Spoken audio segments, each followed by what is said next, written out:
Hello, I am Mobani Kestin, and welcome to Module 3 of our series on the COVID-19 and its impact on the education sector. In this module, we'll be looking at the COVID-19 and adaptation of the education sector.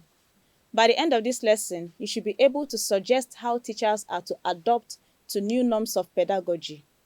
From our last modules, we have come to understand that since the outbreak of the coronavirus pandemic, the education system has experienced major disruption in the mode of operation. In recent times, educators around the world have been concerned about the need to rethink and restructure learning for future generations. And the disruption we see today due to the pandemic may just be the needed push to bring it to actualization. While we know that the impact of the virus will be extensive, we might not know what it will mean in the long run for education. Therefore, this is indeed a good time to reflect on how this disruptive crisis can be used to our advantage by helping us redefine what learning should look like for generations to come. Now, how are teachers expected to adapt to these new norms of pedagogy? We already know that the COVID-19 pandemic has changed the way businesses and activities are done around the world. Economic sectors that embraced the use of technology are better off, or at least have an edge over those that turned a blind eye to development in ICT.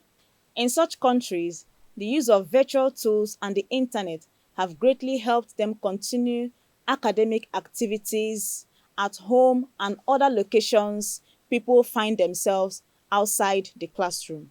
But as was earlier highlighted, African nations cannot be said to be achieving the same feats or progress in education like other developed nations around the world due to the reasons aforementioned. Now, the new norms of teaching and learning would hugely imply that our government be financially responsible for providing the following: provision and deployment of virtual learning tools to over 20 million school-aged citizens, provision of uninterrupted internet access, steady power supply, and capacity building for teachers, parents and students, and so on.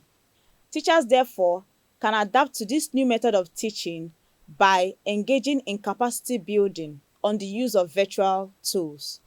Aspects of this include learning how to record lectures into short video clips, using existing online resources, providing interactive activities, setting reasonable expectations using auto check to measure attendance, using group communication carefully, and making their lessons learner-centered and specific. Now you might be wondering how to carry out online teaching successfully. Here are some tips. The first thing to do is to get to know your platform. Next, create an online classroom environment. Then engage with your learners online. You must be organized. Try as much as possible to use a variety of instruction strategies. Ensure to be present. Provide ongoing feedback. Endeavor to collaborate with other teachers. Try as much as possible to reflect on your lessons. Lastly, maximize your professional development. With this, we have come to the end of our lesson on the COVID-19 and how the education system in Nigeria can adapt. Here is a quick summary. We said that the advent of the coronavirus pandemic has given educators the time to reflect and think of new ways that communication can be done with students away from classrooms and lecture theatres. Technology has provided the much needed answer and will continue to play a key role in educating future generations. Therefore, in a world where the search for knowledge is just a mouse click away, the role of the educator must change too in order to stay relevant. Thank you for staying with me. Remember to always maintain good hygiene and stay safe. I'll see you again.